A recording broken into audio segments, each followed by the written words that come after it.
Uwiteka Mana nyiringabo, Mana y'amahoro, turagushimye turaguhimbaje, tuguhaye icyubahiro kubw'imirimo n'ibitangazo udahwema kudukorera. Turagushimye turaguhimbaje Uwiteka ko waduhaye agakiza, turagushimye turaguhimbaje kubw'imbabazi utugiriye. Mana ndagushimye ndaguhimbaje kubw'umunezero wawe Data nyiringabo uba ku buzima bwanjye.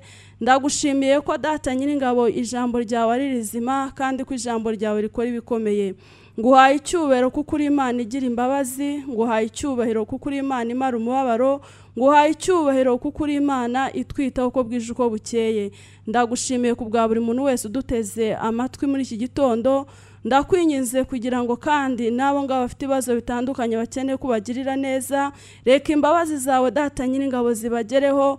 Buri muntu wese warebaga akabona nta gisubizo, yareba imbere akabura inzira, yareba inyuma akabona birakomeye, yareba iburyo yareba ibumoso akabona nta butabazi.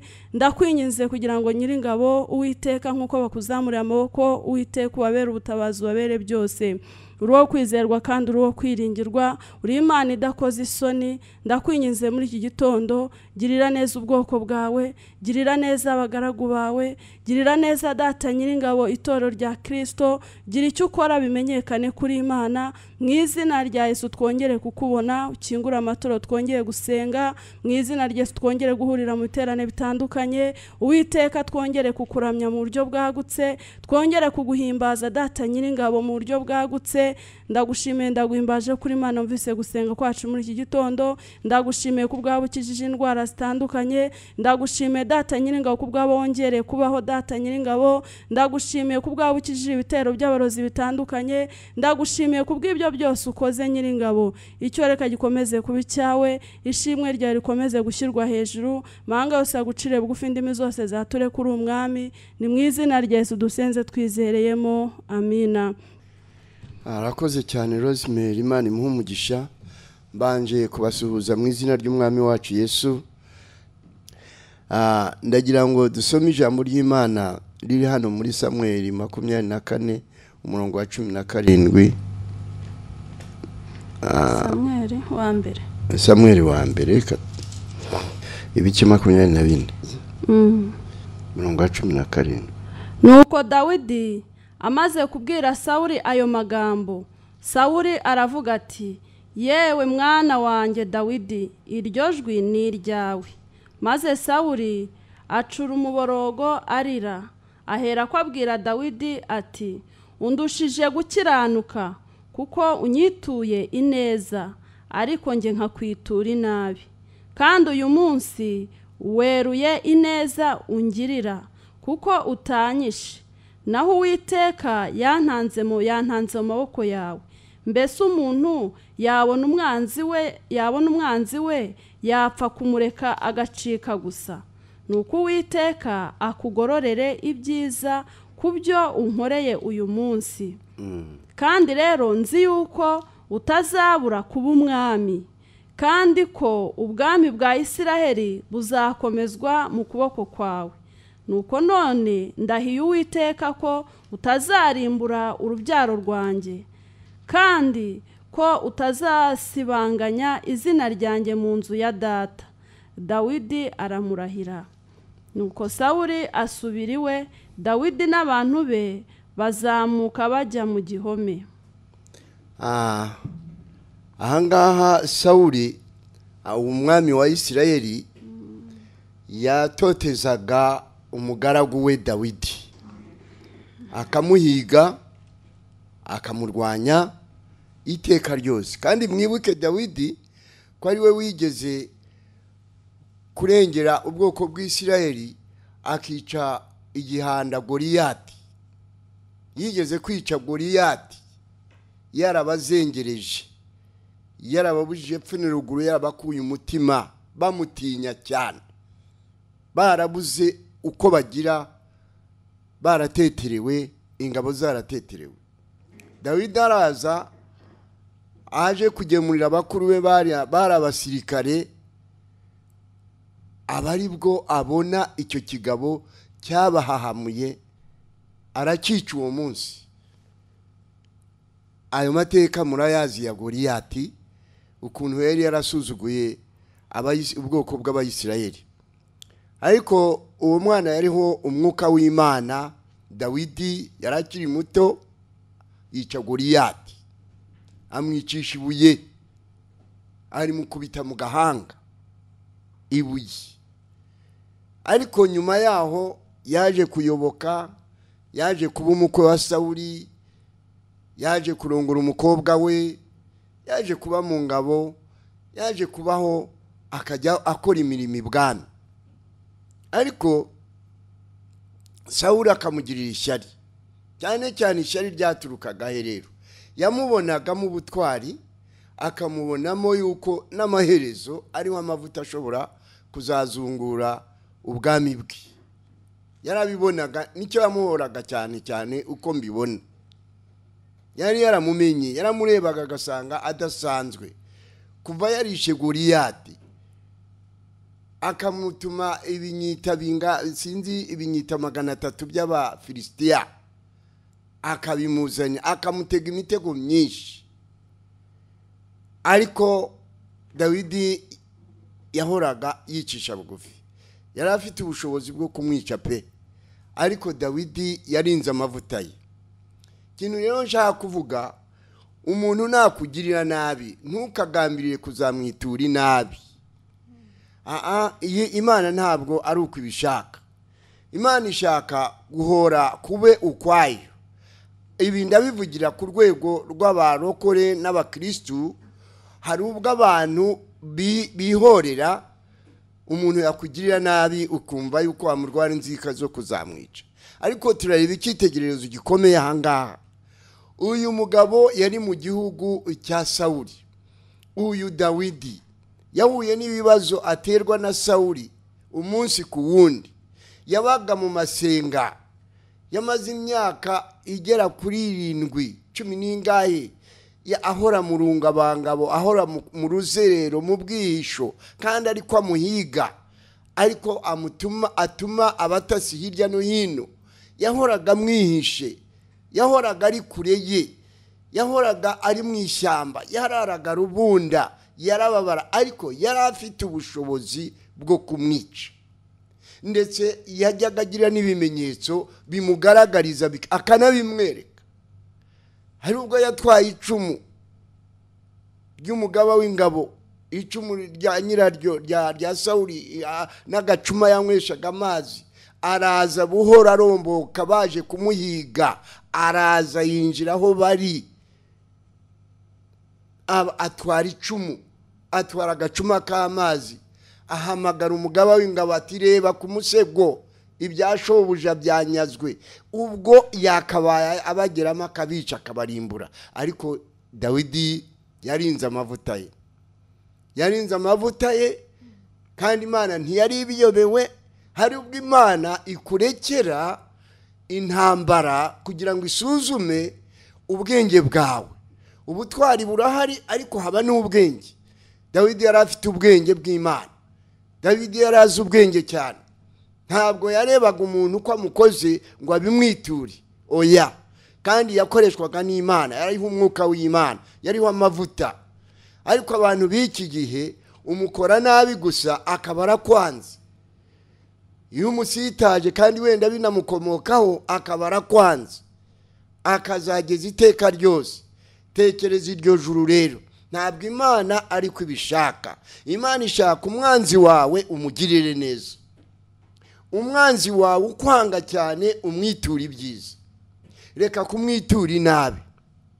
Dawidi rero yabaye urugero rwiza cyane, kandi noneho umwanzi we aza kureba amurenze cyane.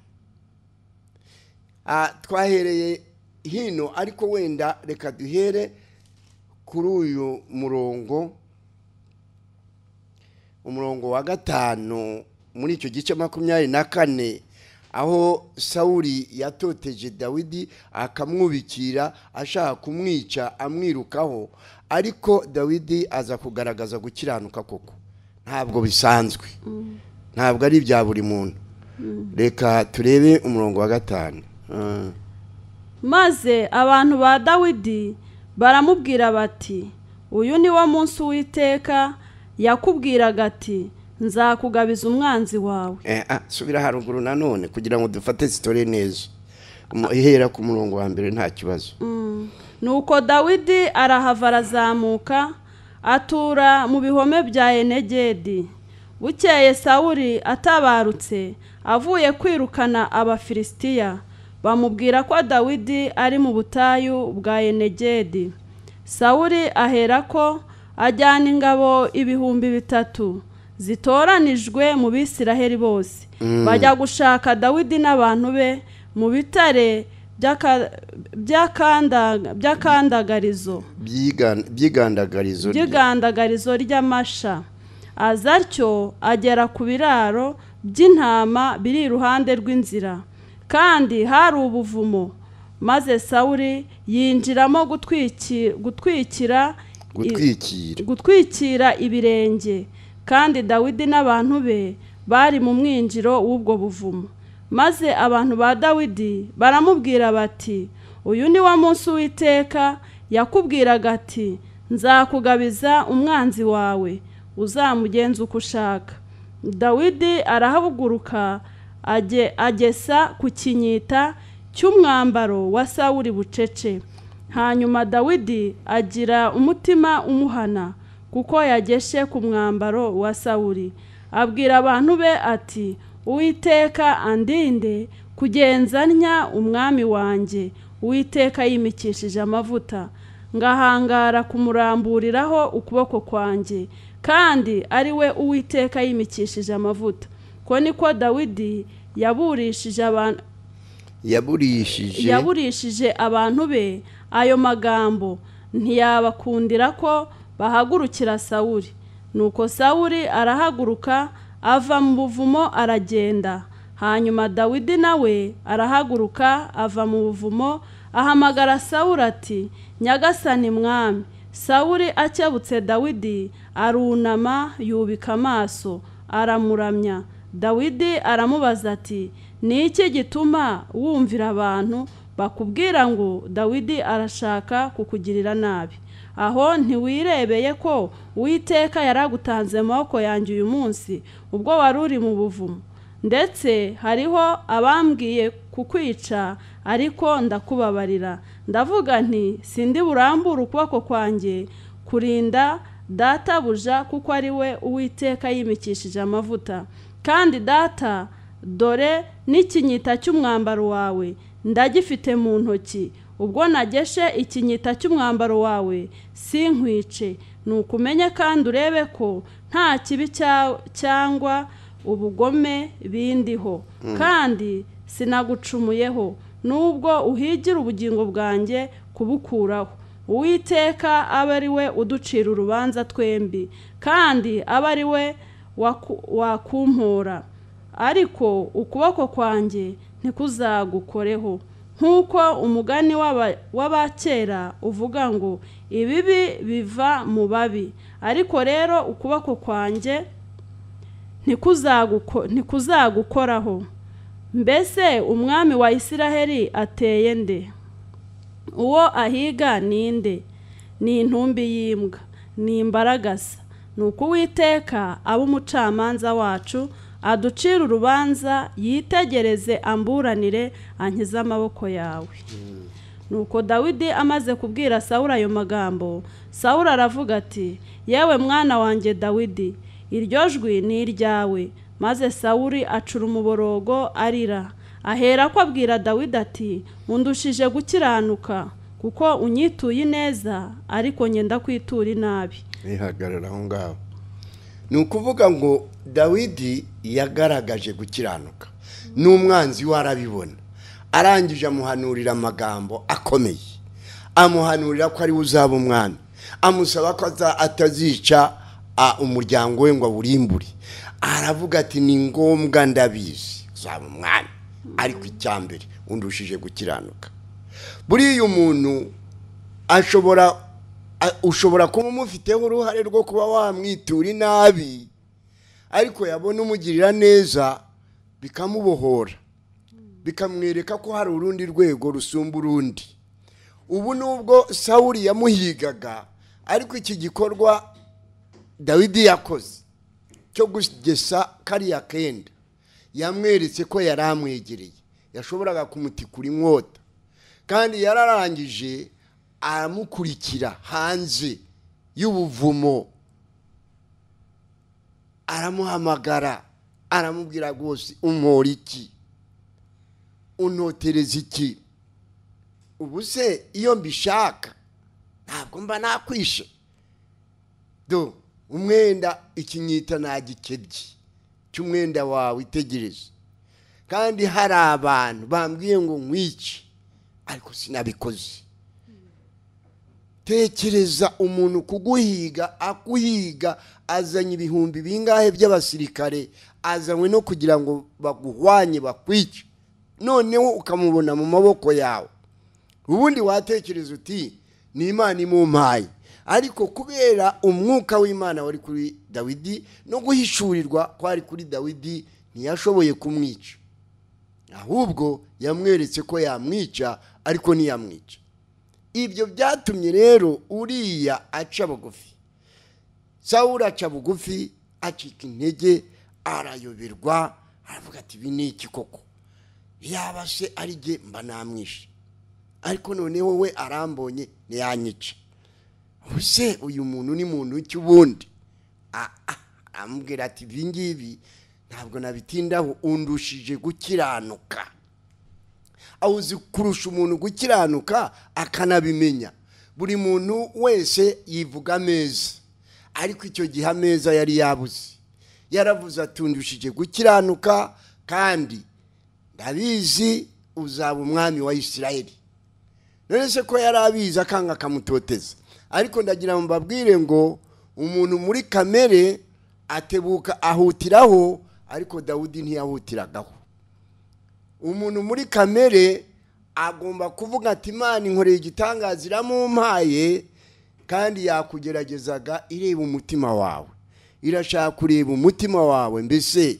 uteye ute umutima wawe nawe ni uw'ubugome ni uwo kwihorera ntabwo ari byiza Imana yacu ishimwe cyane kubera ko ahangaha bari urugero uyu mugabo yari umuntu nk'abandi yari afite amaraso n'umubiri Dawidi yari afite nawe uburakari yari n'intwara afite ubushobozi ariko yaramubabariye yaramwihanganiye kandi yamwubahiye ko ari umwami ubwo asohotse Sawuli amukebutse yamwikubise imbere aramuramya koma yombi aramuramya amubwira amagambo meza cyane amwereka yuko amurenganya azira ubusa ntabwo yamugiye imbere ngo amuhangare ahubwo nanone yaciye bugufi aramupfukamira aramuramya amuha icyubahiro ninde wabishobora ari mu guhigwa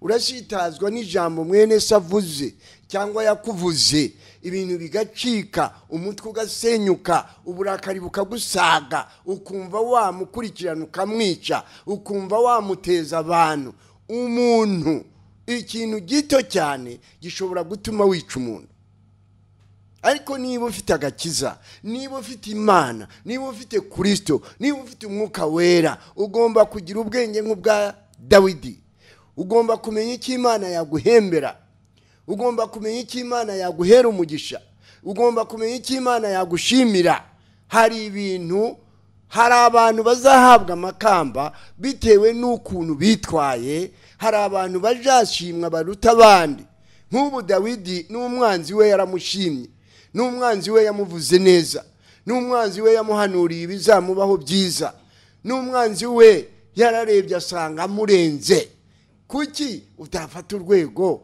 rugaragaza gukiranuka kuki utahaguruka ukareba iby'Imana ihitamo gukunda ukabikora ariko iyi test yatsinda abantu benshi kuko abari kumwe na Dawidi baramubwiye bata baturabibonye se ko Imana yabivuze yuko izakugabiza umwanzi wawe mu maboko ukamuhitana urabibonye mwice arababwira ati muramenye umuntu Imana yimikishije amavuta ikamushyiraho namukoraho ariko Yuda aravuga ati abantu batuka ibyo batazi, basuzugura ibyo batazi. Abo bagiye mu nzira ya Kora, bagiye mu nzira ya Baramu, bagiye mu nzira ya Kayini, barorokamye batuka iby'abantu, batuka abantu, bagatuka bakomeye, bagatuka abakiranutsi, bagatukana.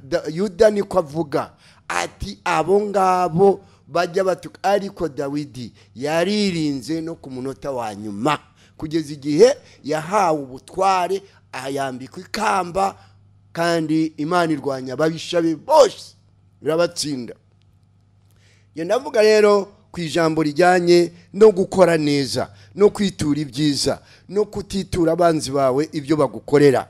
Reka turebe hano mu Baroma ibice 12 umurongo wa 19. Mu gitabo cy'Abaroma 12 umurongo wa 19. Bakundwa, ntimwihoranire, ahubwo mureke Imana ihoresha uburakari bwayo, kuko byanditswe ngo guhora n'ukwanjye, ninjye uzitura ni ko Uwiteka avuga. Ahubwo umwanzi wawe nasonza umugaburire, nagira inyota umuhe icyo anywa, kuko nugira utyo uzaba umurunzeho amakara yaka ku mutwe. Ikibi cye kukunesha, ahubwo unesheshe ikibi icyiza. Amen. Ni ukuvuga rero ahangaha na Paulo nawe afite amagambo yavuze meza cyane, arigisha abantu ibintu bikomeye. Arababwira ati muramenye ntimukihoranire, ntimukihoranire, ahubwo mureke Imana ihoreshe uburakari bwayo. Kuko iyo wihoreye ubutumye Imana ubuyiciye mu kuboko kw'iburyo, kuko yo izi guhora. Ikindi cya kabiri, ica imanza zitabera, izi guca urubanza.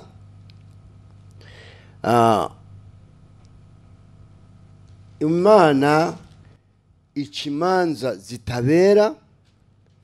Imana hari ubwo wowe wihorera kandi ari wowe nyina amakosa. Wowe ushobora gukosereza mugenzi wawe kandi ukamurusha uburakari, kandi ukamuhindura umwanzi.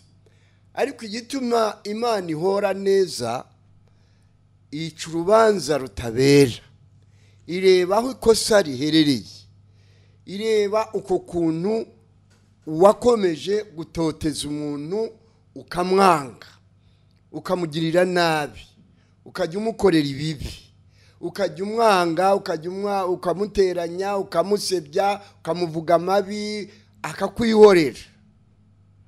Ariko noneho Imana yo iyo imanutse ije guca urubanza, ireba impande zombi. Niba koko utarabigizemo uruhare, Imana igira itya ikaguhorera. Abanyarwanda bo baravuga ngo Imana ihora ihoze, Imana ihora icecetse, ntabwo ibigaragaza hano ngo ikurakarire ubibone. Irakwihorera, ikanaguhugura, ikanaguhana. Imana yabwiye Kayini itari ko se uwo muntu uramuhora iki? Ngewe namuhaye umugisha kubera imirimo ye myiza, ariko wowe uramuhora iki ko ndeba umutoteza? Wowe nukora neza ukankorera neza ntabwo uzashimwa. Ariko Kayini yaranze yica murumuna we. Buriya rero Imana iramanuka igaca urubanza. Nicyo gituma ishaka kugira ngo yihorere, kuko wowe ushobora kuvunda ugapfa no gukora ibintu bikakugirira n'ingaruka. Kavuga ndihorera, wakwica umuntu wihorera ugafungwa. Ariko iyo Imana imanutse igaca urubanza neza, iruca neza cyane, ntabwo igibera, ntiba mu ruhande rw'umuntu, ntinegurizwa izuru, ntiyicirwa ijisho, ahubwo ireba ukuri. Buriya ni Imana y'ukuri. Igihe cyarageze Sawuli arapfa, igihe cyarageze imiryango irashira, igihe cyarageze ava mu ngoma, ariko byari bitwaye igihe kirekire. Yabaye mu ngoma yaravuye no ku bwami imyaka 40, ariko kubera kurwanya Dawidi amuhohotera amumerera nabi kandi yaramurengeye amuziza ishyari. Umuntu yakuziza ishyari, umuntu yakuziza icyo uri cyo, umuntu yakurenganya, ariko Dawidi ntiyigeze yitura inabi Sawuli, keretse Imana yo mu ijuru niyo yamanutse ica urubanza, kuko yo ni umucamanza utabera, ni umucamanza utabera, ni umucamanza utabera, ni umucamanza